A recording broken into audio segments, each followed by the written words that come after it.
Vamos falar de Covid-19. As infecções por Covid que vinham em baixa, não é? Foram interrompidas aí por alta de testes positivos. Isso tem mudado rotina em algumas escolas, inclusive, né, com suspensão de aulas, preocupação com o uso mais rigoroso, o uso de máscara.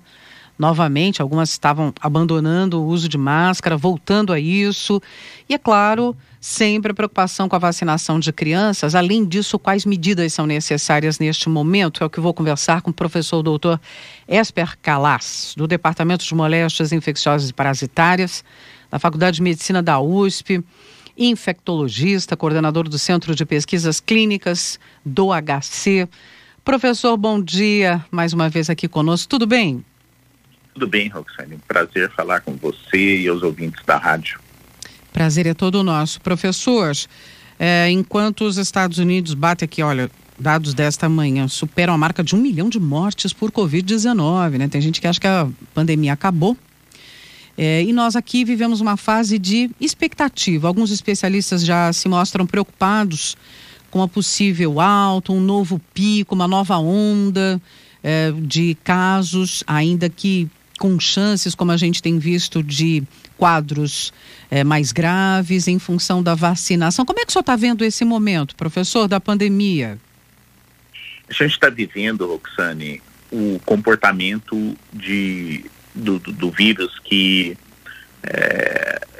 mostra a sua capacidade de mutação. No começo da pandemia, achava-se que se tratava de um vírus relativamente estável, que não ia trazer surpresas com modificação da sua característica genética ao longo da pandemia, mas o tempo mostrou que a gente estava errado. Aliás, todo mundo que lidava com biologia de vírus estava errado, porque o vírus foi na multiplicação tão rápida ao longo do planeta, adquirindo capacidade de modificar sua estrutura genética e dar origem ao que foi denominado variantes virais. Então todo mundo viu isso lá para trás, a gente falava de um vírus só, mas agora a gente está falando de variante alfa, beta, gama, que foi uma nomenclatura que a Organização Mundial da Saúde adotou. Isso fez com que o vírus adaptasse com um objetivo principal, que era aumentar a sua transmissibilidade, porque do ponto de vista evolutivo, o que ele quer é se espalhar. Você tem dois vírus, um do lado do outro, discretamente diferentes. Aquele que tem uma capacidade de multiplicação e transmissão mais rápida vai sobressair ao outro. E isso é a seleção natural das espécies, e isso está acontecendo com o vírus quando a gente vai documentando na medida que isso vai acontecendo. E ele foi ganhando, desde o começo da pandemia até agora, capacidade de ser transmitido com maior velocidade, mais facilidade. Alguns acreditam, Roxane, que o coronavírus atual é um dos vírus mais transmissíveis que a gente já conheceu. Nossa. Ele entra num ambiente e basta ter um suscetível ali por perto que é muito fácil dele se infectar.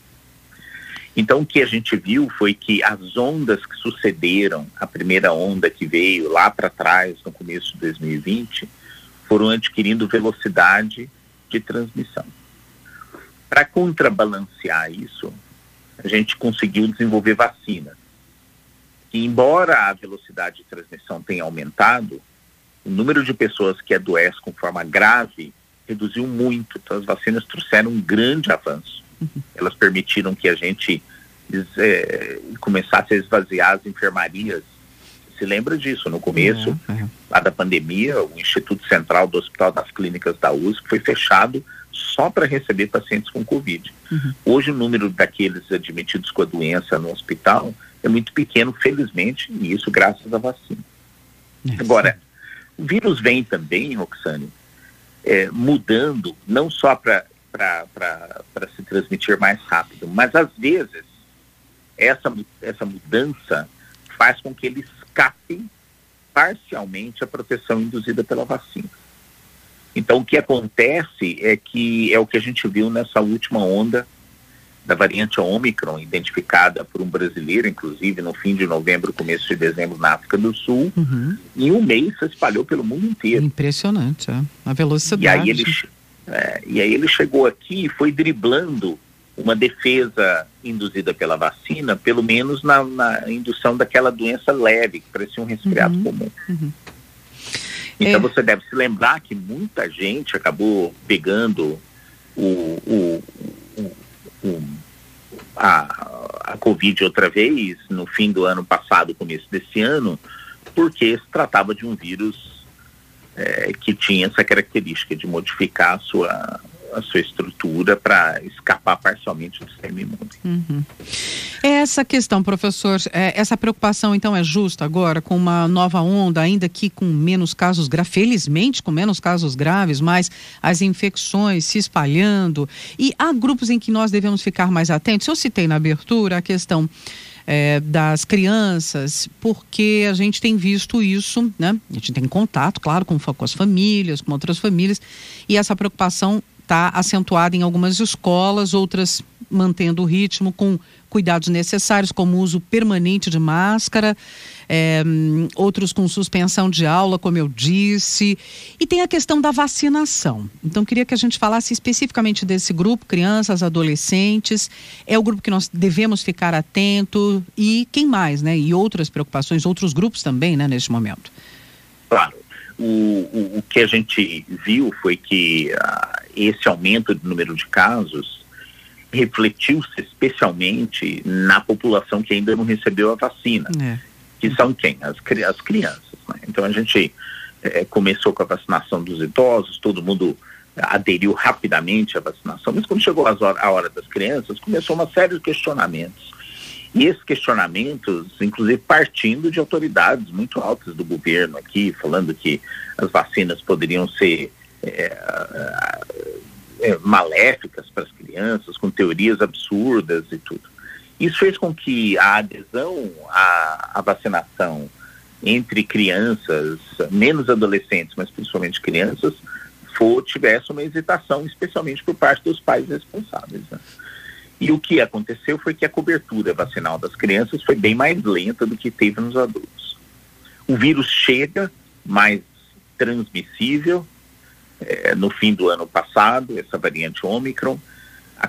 Aí a gente descobriu que tem várias subvariantes Ômicron, tem a inicial, depois tem a segunda, a terceira, a quarta e a quinta.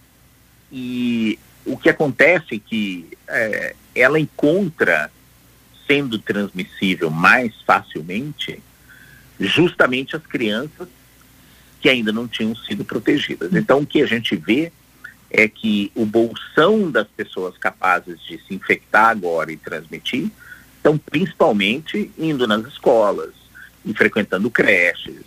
E eles acabaram, as crianças, dessa vez sim, com muito mais clareza, servindo como o principal vetor da disseminação do vírus.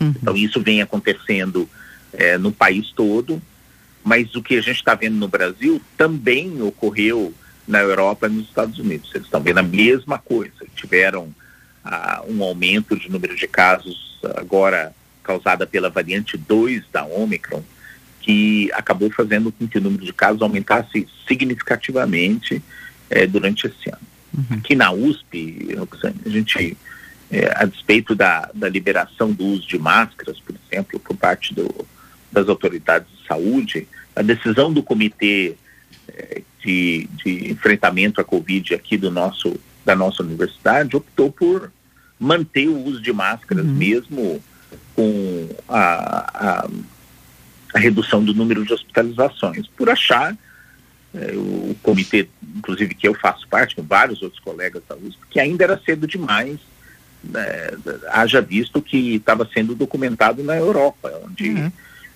essa variante 2 estava aumentando. E felizmente a gente não tem tido grandes surtos de transmissão, acredito eu, por causa da adoção da máscara ainda nos ambientes da nossa universidade, né?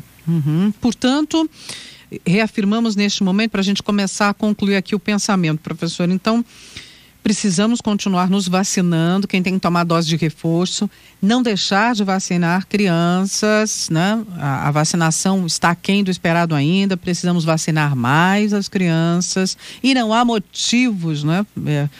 Quero ouvir o senhor, mas não há motivos para dúvidas em relação à proteção que a vacina dá, né? E E o que mais? Quer dizer, continuar usando máscara nas aglomerações, no transporte público, onde for possível, né? Independentemente se o local onde você, a empresa onde você está, enfim, autoriza ou permite que você retire a máscara, enfim, que cuidados nós precisamos tomar. E além das crianças, como eu disse, quem mais? Né? Idosos, quem tem algum problema já, algum comprometimento no sistema imunológico, está fazendo tratamento, transplantados, quem mais? Deve continuar, nós devemos continuar mantendo as medidas de segurança, é isso?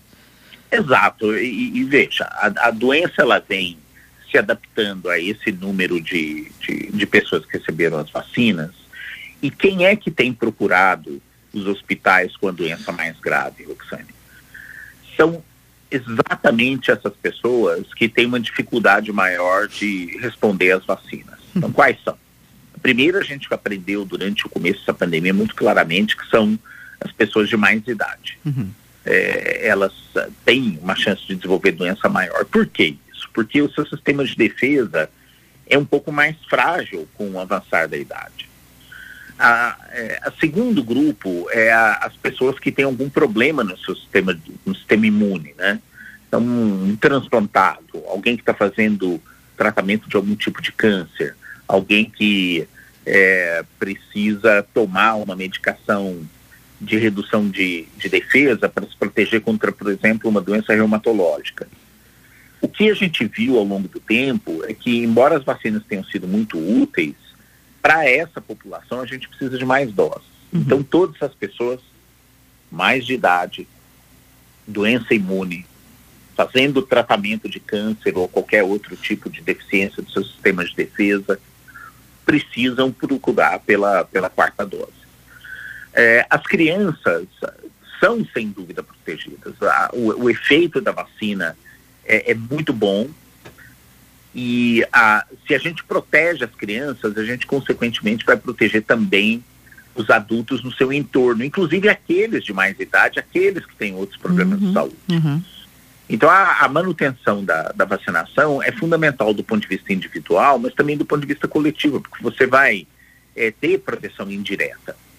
A insistência da gente manter esses planos, essas coberturas vacinais é por isso. Agora, o que a gente vai precisar do ponto de vista tecnológico, Roxane, é de vacinas que respondam melhor a essas variantes que apareceram. Porque até agora, todas foram desenvolvidas baseadas na variante inicial, que foi identificada no começo da pandemia. Com a Ômicron e as outras variantes que porventura apareçam, a gente vai ter que ter capacidade científica de responder com vacinas adaptadas à nova realidade. Eu acho que essa que é a coisa mais difícil.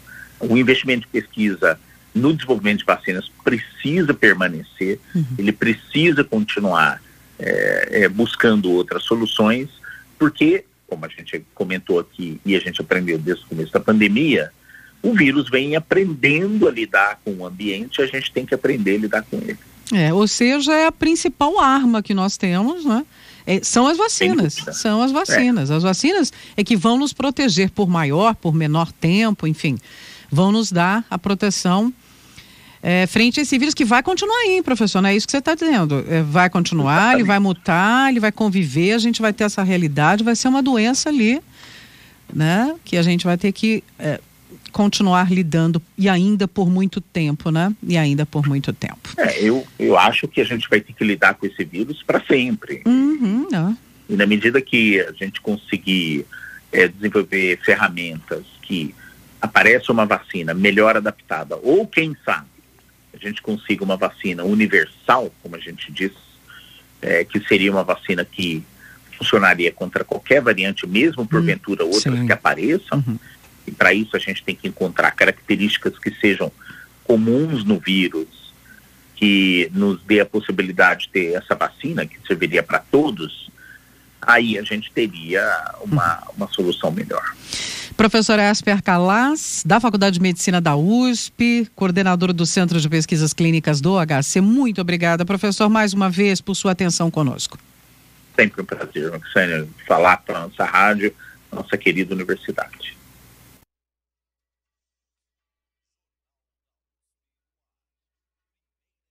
Vamos falar de Covid-19. As infecções por Covid que vinham embaixo